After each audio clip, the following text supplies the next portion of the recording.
ये भी दुआ गो से अब भी उसका शुक्र अदा करते हैं और अदलिया का शुक्र अदा करते हैं, अपने वकला का शुक्र अदा करते हैं, पाकिस्तान की आवाम का शुक्र अदा करते हैं जिन्होंने इस चीज़ के लिए दुआएं की और आज हक की फतह और दादरसी हुई।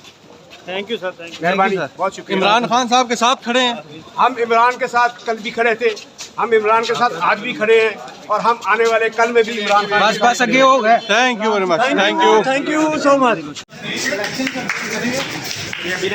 कोर्ट के प्रीमिसेस है, प्लीज प्लीज प्लीज चलने ले अलाउ है।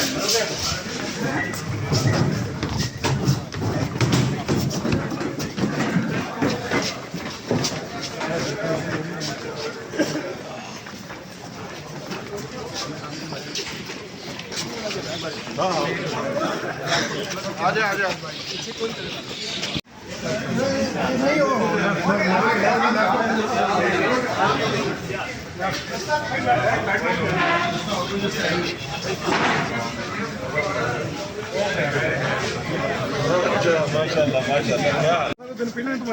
नहीं इन्होंने आरओ के साथ फैसला अच्छा देता काजी साहब काजी इसी पासे हो